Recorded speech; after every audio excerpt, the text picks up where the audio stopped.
जय मां जानकी। मिथिला संस्कृति की गौरव गाथा सामा चकेवा का संक्षिप्त विवरण लेकर मैं आचार्य गौरीकांत झा। मिथिला की महान लोक संस्कृति से जुड़ा भाई बहन के अटूट स्नेह का पर्व सामा चकेवा एक अद्भुत पर्व है। इसकी पौराणिक कथा इस प्रकार है कि भगवान श्री कृष्ण की पुत्री श्यामा अर्थात सामा प्रकृति प्रेमी थी। अधिकांश समय प्रकृति की गोद में अर्थात जंगल में बिताती थी। श्री कृष्ण के मंत्री चूड़क को ये बात पसंद नहीं थी। कालांतर में चूड़क को ही चुगला नाम से संबोधित किया जाने लगा।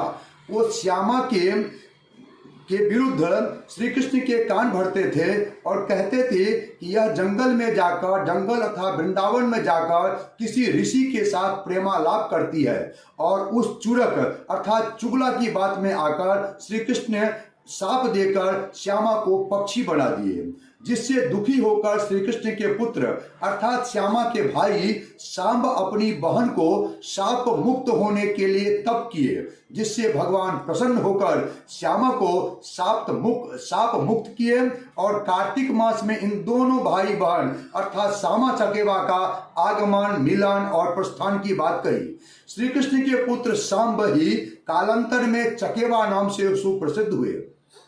कार्तिक शुक्ल पंचमी से मिट्टी द्वारा सामा, चकेवा, चुगला, वृंदावन, ढोलकिया, तोता, नटुआ तथा विविध प्रकार का खिलौना बनाकर उसे बहुत ही सुंदरता से रंग रोगन करते हुए प्रतिदिन शाम को महिलाएं एकत्रित होकर लोकगीत गाती हुई कार्तिक पूर्णिमा को खेत में विसर्जन करती है। और बेटी की विदाई की तरह ही सामा की भी विदाई होती है।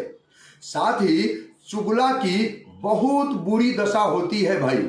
उसे भांति भांति की गाली दी जाती है, जूता चप्पल से मारा जाता है, आग से झड़काया और जलाया जाता है। और हाँ, मान्यता है कि चुगला के साथ इस प्रकार का व्यवहार करने से भाई बहन की आयु बढ़ती है।